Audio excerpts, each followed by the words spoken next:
Okay. I'm not sure. Shout out to Joey Nunziato. That's an Italian name. He says, Salute Paisan. God bless, brother. Thank you. Now, that name, Joey Nunziata, I did know some Nunziatos. So I'm not sure if I knew you or somebody relative of yours, because I did know some Nunziatos. What's his name, Joey? Now you're going to make me go back into it. Yeah. All right. It was Joey. Yeah. And it doesn't really matter because, everybody gets named after their father. So, like Joey. Sometimes you go to a dinner at an Italian guy's house. Hey, this is Joey Bones. This is Joey this. This is Joey. Hey, what the fuck? The whole family's named Joey. They have a habit of doing that.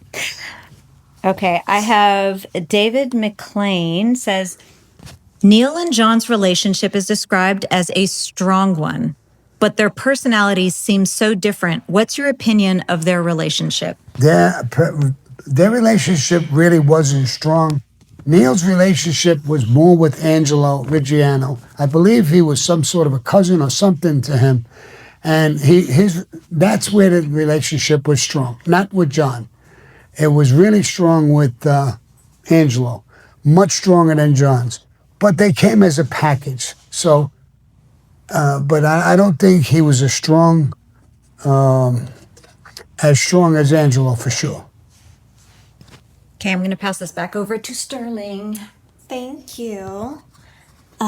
Charlie Boy's nephew is in the chat watching. He says hi. Charlie Boy's nephew? Mm-hmm. Now, is that Tato's son, Charlie Boy? Hey, good. That's his nephew? Mm-hmm. Oh, Charlie Boy was his uncle. Was his uncle. Your uncle was a great guy. We were friends from, yes.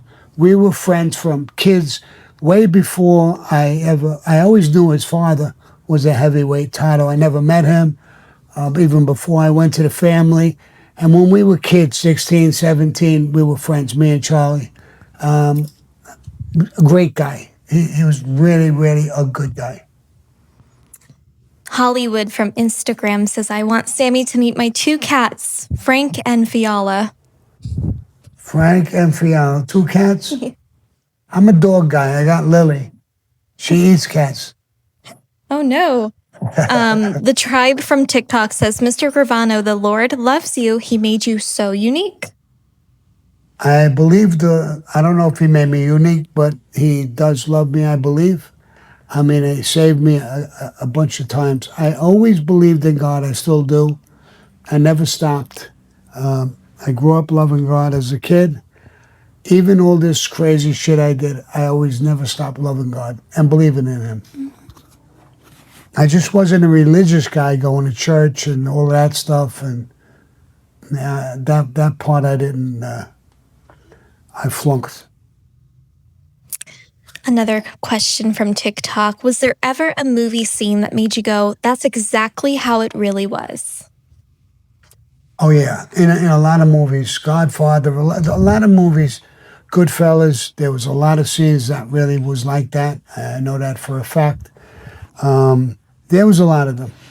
I love when, Casino, there was a lot of them that had a lot of truth. There's always Hollywood sticks their 2 cents and everything, but there was a lot of them that were based on a lot of true stuff. Yeah. Mm-hmm. Do you want to hit your next one? Your poster? Behind you? Witness to the Mob. Yes, yes. There was some truths in that, quite a few. I just did an interview with him, the guy who played me in the movie, and it will be coming out soon.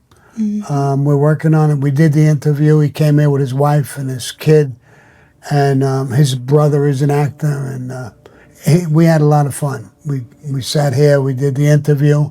It'll be out very soon. Very soon. Okay. Within this week or next week. We'll see how quick I'll get to it. All right. Good. All right. It's a good interview, I thought. Oh, next question. Sammy, did you ever visit the Hill in St. Louis? No. What is something that you were very proud of? That's from Jason. What I was very proud of? Mm-hmm. I was proud of my family, my kids, my daughter, especially my daughter, my son. I was very proud of them. They were great kids till today. Matter of fact, we just had a birthday cake, the whole team here, with my son, turned 50 years old yesterday. And he's in another room. He's going to get pissed off because he goes out on dates. I think he lies to them. He's 40. And so if you go out on a date with him, he's 50. Brooke from TikTok says, "Can you pay a visit to my ex-boss, please? He owes me money." I don't do that no more. No, but we can give you guys a cameo message. Don't forget to book your cameos, whether it's a fun little message to your ex-boss or a birthday. Right, whoever. I give all these crazy cameos. New York would like to know, what dealing did you have with Richie Martino? John Gotti spoke highly of him. Richie Martino? Mm-hmm. I'm not sure who that is. Now, again, if he had a nickname or something, I might have known him. If he was close with John, I would probably know who he is. But I don't recall any relationship with him at all. Vita from Louisiana, did you know any Corsentinos? Louisiana? Mm-hmm. Yeah, no. I met with some people in Louisiana on a sit-down, but I really didn't know anybody from Louisiana. I met with the underboss. I forgot who he was. There was a meeting one day with the underboss from Louisiana, and with John and myself, I was there too. And I don't even remember his name. They were a family that they didn't keep making guys, and it started to disappear, the family. It was very, very small. I remember the guy saying there's only a boss, an underboss, a concierge, 2 captains, and about 10 maid guys.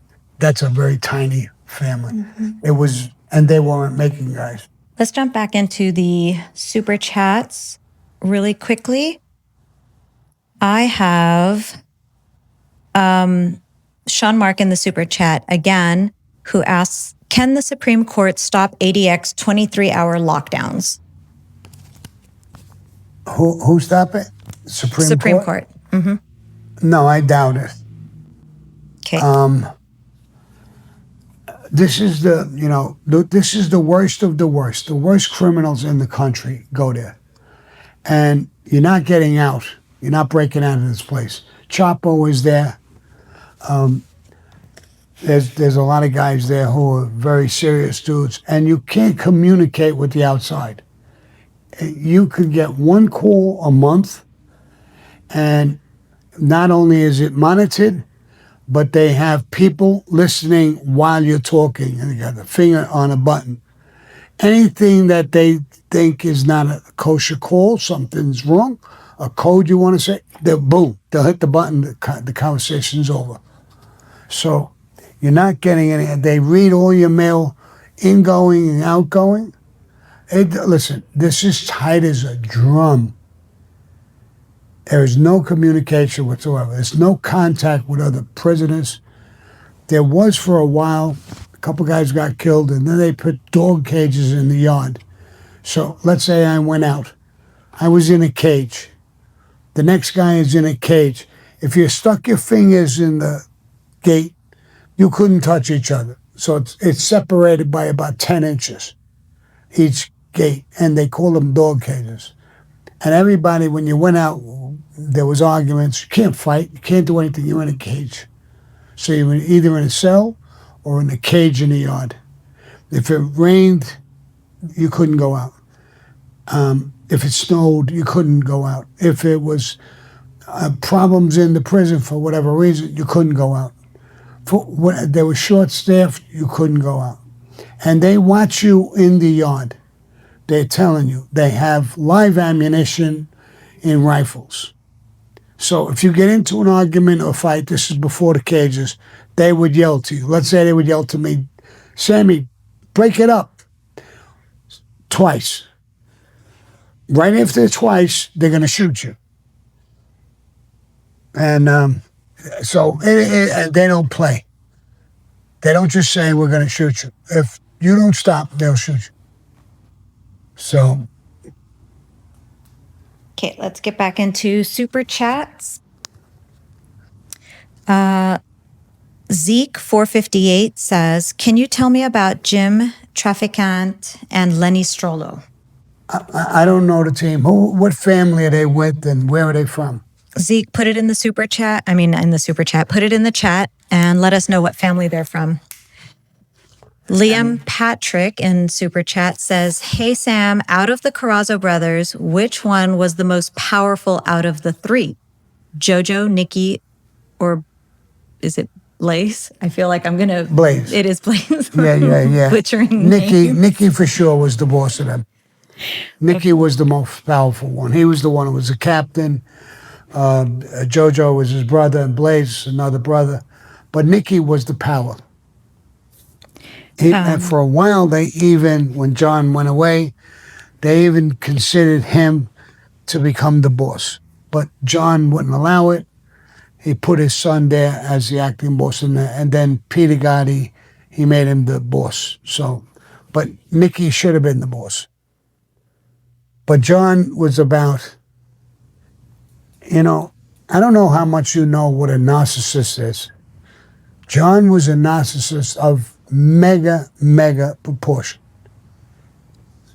I went down, Big Louie was going to drive me down to the club, his club in New York. And he had a suit and a beautiful hand-painted tie on. So I told Big Louie, who was a captain, where'd you get that tie? And it was the same place that John got his ties, hand-painted ties. They were beautiful ties. So I said, Louie, do me a favor, take that tie off. And he said, why? I said, John is going to know it came from his place. And he don't want anybody to look like him or dress like him or look as good as him. I'm telling you.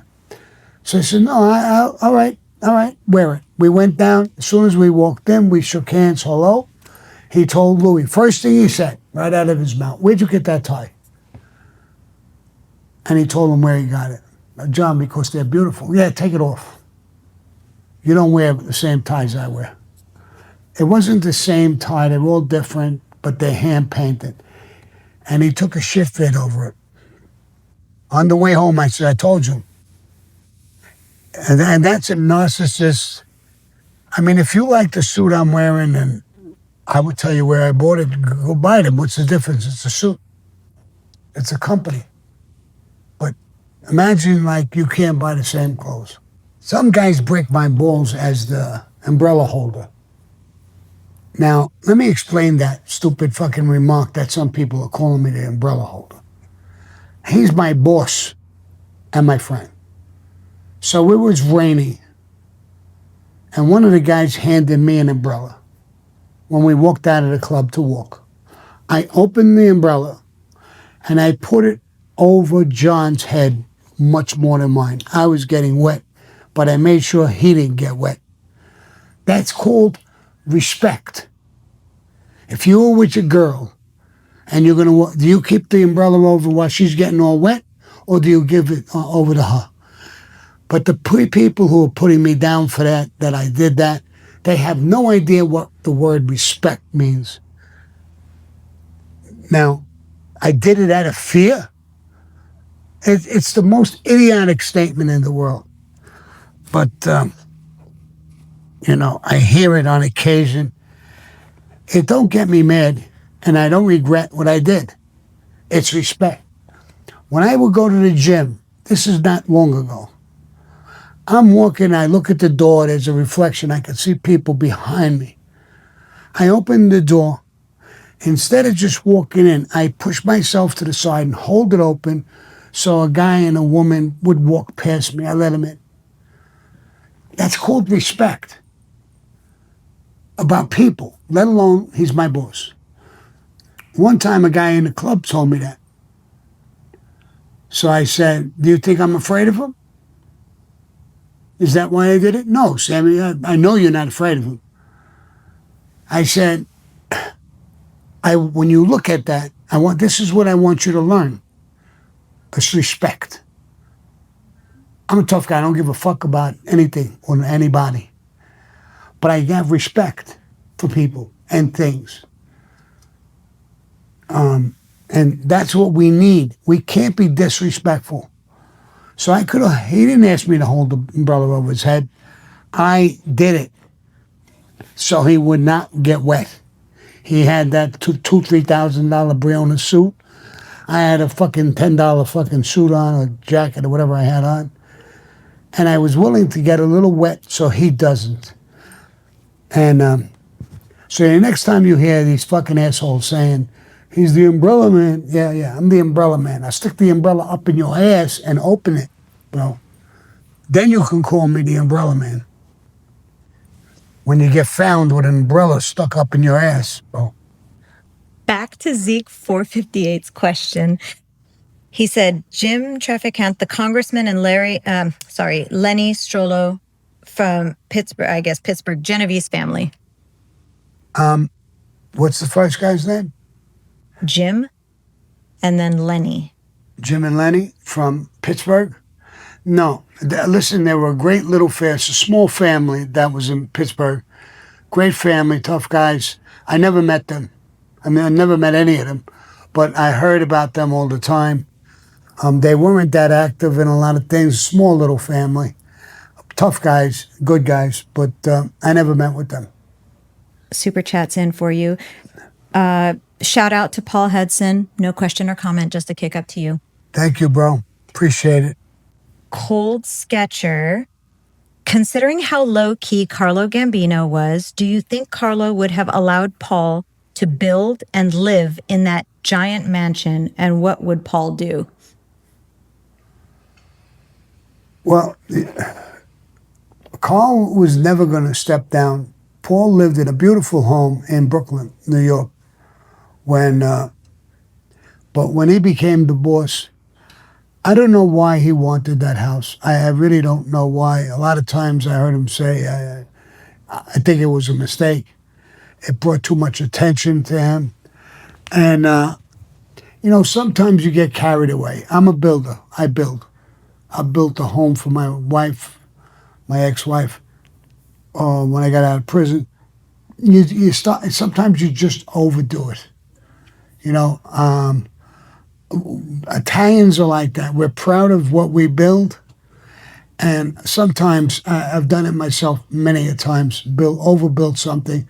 Not even my own private house, but I was working on a project, building a building or a house, and I'm always I want it to be perfect. I don't know why. It's Italians. We work with our hands. We do certain things, and we're just proud of what we do. I grew up like that, watching, my father and uncles and people do things that they were very proud of. Let me tell you a little story. There was a guy, Angelo. He was a bridge builder in Sicily, Italy. And he built beautiful bridges. And they called him Angelo the Bridge Builder all the time throughout Italy. And eventually he moved to the United States. He got a job in a company and he was building bridges. And his mother called him up. And she said, "Hi, Angelo. How's things going in America? I love this country. It's a great country. I'm building beautiful bridges." So did you get the same name, Angelo the Bridge Builder? And he said, "No." She said, "Why not?" He says, I don't know. I suck one cock, and that's all they call me, is Angelo the cocksucker, not Angelo the Bridge Builder. So you got to watch who your label is. Okay. I am going to go through just a couple of more super chats. And by the way, that's a joke. If somebody says, "Who's Angelo?" It's a joke. It's not true. Right. I know. Exactly. Let's see. Sean Mark says, Is telling on a dead person considered snitching? No. No. No. Listen, in the life, you're not supposed to tell on anybody or anything, but telling on a dead person, like I said, I was going to use in my defense a guy named Sammy Cash who was dead, and I was going to blame him. This is who John was talking about, not me, Sammy the Bull. So Sammy Cash is dead. He can care less. Dead is dead. You know, of course you want to, you know, don't want to smear somebody's name or reputation after they're dead. I don't think I would want to do that, but in defense of people who sometimes do that, you know. Okay. Let's see. Do we have, you know what? I'm going to hand it over to Sterling for just a couple more minutes, and then we're going to get ready to wrap up. And any super chats that are not answered this week, I will answer them top of the hour next week. All right. Amanda from TikTok. What do you think the biggest difference is between being in the Mafia and being in a gang? In the gang, there's no real, you know, structure, no rules. The Mafia is structured. It's like a military. It's structured very, very well. A boss, an underboss, a concierge, captains, maid guys, crews, associates, the respect levels, a lot of rules. If you break some of those rules, you die. You know, a gang is a bunch of kids running around. I was in a gang, the Rampers. We had some rules, not too many. You know, I'll never forget when I was in a gang, I was going out with a woman named Sandy. She had long blonde hair. She was very pretty. She didn't want to have sex where you can go to bed and have sex, but she loves giving head. One time when we were driving, it was a lover's lane, and the guys in the car, they said, "Look, there's Lenny." He was parked in a car in lover's lane. So we blew the horn, beep, beep, beep, beep. And there was a girl's head. You saw it coming up and down. Oh my God, look what Lenny's doing. Yeah, yeah. So we blew the horn. Lenny! He turns around. The girl came up. It was my girl. It was Sandy giving him a blowjob. So now in the Mafia, with our rules, he would get killed for that. In the gang, we laughed, we joked. And then I said, Sandy, I love you, baby, but don't tell people you're my girlfriend if you're going to do that all over the place with different people and stuff. I said, Lenny, you couldn't pick somebody else, my girlfriend, you got to go? But that was her, so we didn't even get mad. But a Mafia, you get killed for that. You get killed for a lot of things. It's a different structure, and it's older, grown men. A gang is usually young kids, you know. It doesn't go into your older years unless you're a biker or something like that. It's two different structures completely. All right. Question from Mark. Were there any other Mafia-type groups that the Italians refused to work with? If they had reasons to work with them, I don't think there was a reason. We worked with blacks, Mexicans. Back then, Muslims wasn't a big deal, but we've worked with Muslims. We had no problem working with anybody as long as they were we worked with Colombians. Cocaine was coming from Colombia, from Spain. We worked with anybody you could make money with, and they were good people or tough people and stand-up people where we knew we weren't going to get in trouble. So we worked with Jews a lot. I mean, Lucky Luciano, his first partner, was Maya Lansky, so the Jews, they had a big organization with the Mafia too. We worked with the Irish guys, the Irish mob. We worked with just about everybody. I mean, we worked with the blacks a lot. They actually started the number business, taking numbers and stuff like that. We got that. We started doing that as well. And we worked together a lot of different times they would call off, edging off numbers. Like if this group of black guys had too much money on one number, and if the number came out, they would go bust. So they would edge it off. They bet it to us. So if the number came out, we would pay it. They were able to pay it and not go bust. So there was a lot of reasons that we worked with everybody. I don't think the Mafia is. They make a lot of black jokes and jokes about a lot of things. I don't think the Mafia was, really racist or anything like that, homophobic. Nobody cared. They had gay clubs they owned down Greenwich Village, all over the place. Johnny Rizzo owned a gay club right in Bensonhurst, Brooklyn. Nobody gave a shit about any of that.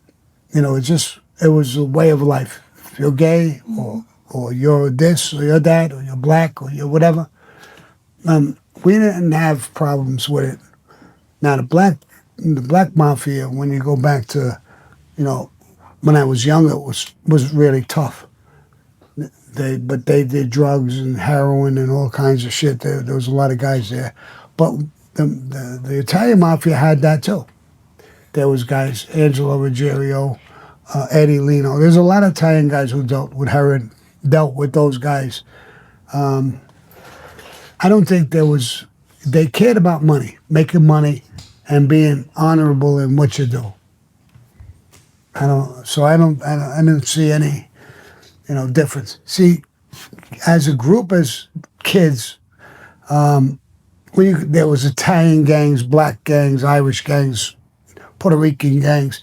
They fight each other really for no reason, just because they're a different nationality. The Mafia don't do that. The Mafia could care less what nationality you are. I mean, you couldn't get made in the Italian Mafia unless you were at least, first it was both mother and father, then it went down to at least your father's got to be Italian. Your mother could be anything. Because Italians came here, they met different women, Jewish, Irish, German women. So the kid is not full Italian. But as long as the father was Italian, he could get made. But other than that, there wasn't really any prejudices. They talked with, they used the N-word on occasion and stuff like that. But so did that video you showed me. He's using the word greaseball and zip. And he's goofing on himself. I see him talking. And when you go to prison, it's crazy because everybody uses those terms. What? We are signing off for today, but before we go, we are going to tell people to like, I'm going to tell people to like, to subscribe. Coming right from the umbrella man himself. And everybody, don't forget, head to the merch shop on ourthing.tv and grab your merch, grab your cameos, and boss, take us out.